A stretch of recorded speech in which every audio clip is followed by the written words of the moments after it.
નમસ્કાર સાથીઓ, હું પંડ્યા તેજસ આપની યુટ્યુબ ચેનલમાં આપનું હાર્દિક સ્વાગત કરું છું. દોસ્તો, મનુષ્યએ નિત્ય અન્યનું કલ્યાણ કરતું રહેવું જોઈએ. આ જીવન છે ને પરોપકાર માટે આપેલું છે, અને જ્યાં સુધી પરોપકારના કાર્ય કરતા રહીએ ત્યાં સુધી આપણે ભગવાનના બહુ પ્રિય હોઈએ છીએ. મને એક યાદ આવે છે વિવેકાનંદજીના જીવનનું એક દ્રષ્ટાંત.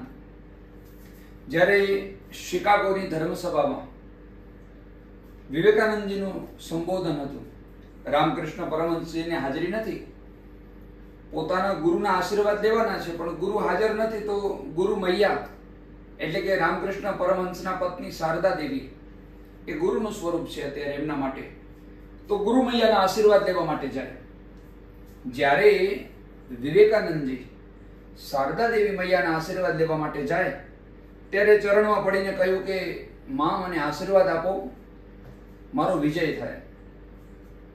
એટલે ગુરુ મૈયાએ કહ્યું કે બેટા, સામે રસોડામાંથી ચાકુ એટલે ચપ્પુ લઈને આવો. કાંઈ પણ પ્રકારના પ્રશ્ન કર્યા વગર વિવેકાનંદજી ચપ્પુ લેવા માટે ગયા, રસોડામાં જઈ અને ચપ્પુ લઈને આવ્યા. શારદા દેવી મૈયાને ચપ્પુ આપ્યું ને તરત કહી કે વિજયી ભવ બેટા, નિશ્ચિત તારો વિજય થશે. વિવેકાનંદજીને સમજાણું નહીં કે માં, હું આવ્યો તો આશીર્વાદ લેવા માટે, પણ મને આશીર્વાદ આપતા પહેલા તમે મને રસોડામાં ચપ્પુ લેવા માટે મોકલ્યો અને પછી આશીર્વાદ આપ્યા, તો એ વાત મને સમજાવો. ત્યારે શારદા દેવીએ કહ્યું કે દીકરા, હું તારી પરીક્ષા કરતી હતી, તારી પરીક્ષા કરતી હતી. તું રસોડામાં ચપ્પુ લેવા માટે ગયો, મને આપી રહ્યો છે, ત્યારે તારા હાથમાં મેં ચપ્પુ જોયું. તું જ્યારે મને ચપ્પુ આપતો હતો ત્યારે ચપ્પુની ધાર એ તારા બાજુ અને હાથો મારા બાજુ હતો. જે વ્યક્તિ હાથા સામેવાળા પાસે અને ધાર પોતા પાસે રાખે એ વ્યક્તિ નિત્ય કોઈનું કલ્યાણ કરનારો હોય, એ નિત્ય વ્યક્તિ જગતનું કલ્યાણ કરનારો હોય. અને એટલા માટે જ મને નિશ્ચિત એવા મારા આશીર્વાદ છે કે શિકાગોની ધર્મસભાની અંદર તારો વિજય થશે. દોસ્તો, આવો આપણે આપણા આજના પંચાંગ તરફ આગળ વધીએ. તો સૌથી પહેલા 23/7/2025 બુધવાર, વિક્રમ સંવત 2081, સાલિવાન સાલ 1947, સંવત્સરનું નામ અનલ નામ સંવત્સર, અયન એટલે દક્ષિણાયન. મેં પ્રશ્ન કર્યો તો આપણા શાસ્ત્રમાં અયન કેટલા છે, તો ઘણા જવાબ આપ્યો. તો એમાં આમ તો એક જ જવાબ મળ્યો હતો, ઘણા જવાબ તો નતા આવ્યા.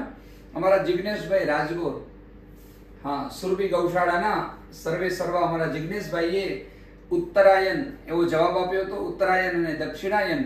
તો બે આપણા અહીંયા અયન બતાવ્યા છે, ઉત્તરાયણ અને દક્ષિણાયન. ફરી ક્યારેક પણ આ પ્રશ્ન પૂછીશ તો એનો જવાબ તમે આ રીતે તૈયાર રાખજો. ઋતુ વર્ષા ઋતુ.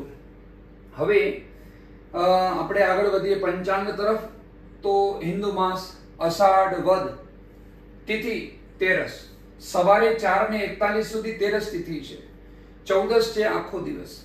હવે જુઓ, સૂર્ય ઉદય વખતે તેરસ તિથિ નથી, પૂર્ણ થઈ જાય છે, 14 તિથિ ચાલુ થઈ ગઈ છે, અર્થાત 23 તારીખના બુધવારના આખો દિવસ 14 તિથિ ગણાશે. યાદ રાખજો. નક્ષત્ર આદ્રા નક્ષત્ર છે, સાંજે 5:55 સુધી, પછી પુનર્વસુ નક્ષત્ર બેસે છે. યોગ વ્યાઘાત છે, બપોરે 12:35 સુધી, પછી હર્ષણ યોગ પૂર્ણ દિવસ છે, પછી કર્ણ છે વિષ્ટિ બપોરે 3:33 સુધી, પછી શકુની નક્ષત્ર બેસશે. આપણે કયો ગ્રહ કઈ રાશિમાં છે જોઈ લઈએ. કે સૂર્ય કર્ક રાશિમાં, ચંદ્ર મિથુનમાં, મંગળ એ સિંહ રાશિમાં, બુધ કર્ક રાશિમાં, ગુરુ મિથુન રાશિમાં, શુક્ર વૃષભ રાશિમાં, શનિ મીન રાશિમાં, રાહુ કુંભ રાશિમાં અને કેતુ સિંહ રાશિમાં. તો અને આજે જન્મેલા બાળકની રાશિ મિથુન રાશિ છે, યાદ રાખજો. ચંદ્ર જે રાશિમાં હોય એ રાશિ બાળકના જન્મની રાશિ કહેવાય. તો 23 તારીખના 23/7/2025 બુધવારના જે બાળકનો જન્મ થાય એની રાશિ એ રાશિ ગણાશે મિથુન રાશિ, જેના અક્ષર આવે ક, છ અને ગ. તો આ આપણું પંચાંગ થયું. નવા વિડીયો સાથે ફરી મળશું. સૌને જય શ્રી કૃષ્ણ, જય સિયારામ. ફરી એકવાર કોમેન્ટ જરૂર કરો. ગઈકાલે પણ કહ્યું હતું, જેના કારણે આપ સૌએ ઘણા બધા કોમેન્ટ કર્યા. આ વિડીયો આપને કેવો લાગે છે? આ આપણી જે પંચાંગ યાત્રા ચાલુ થઈ છે એ લાંબી ટકાવવા જેવી છે કે નહીં, અમને પણ ખબર પડે ને. આપણે આમાંથી કંઈ મળતું હોય તો લાંબુ ચલાવીએ. એમ લાગે કે આવા વિડીયોથી તમારું કંઈ કલ્યાણ થાય છે, તમને સાચું જ્ઞાન મળે છે, તમને કંઈ સમજ મળે છે, તમારા જીવનમાં ઉપયોગી છે, તો પછી આ યાત્રાને આગળ લંબાવશું. નહીતર પછી આ કોઈ મતલબ નથી રહેતો વિડીયોનો. વિડીયો તમને કામનો હોય તો જ. એટલે કોમેન્ટમાં અમને જણાવતા રહેજો વચ્ચે વચ્ચે કે આમાં કંઈ સુધારો કરવાની જરૂર લાગે, અથવા તો આવા વિડીયો તમને ગમે છે કે નહીં અને તમને ઉપયોગી થાય છે કે નહીં. નવા વિડીયો સાથે ફરી મળશું. જય શ્રી કૃષ્ણ, જય શ્રી રામ.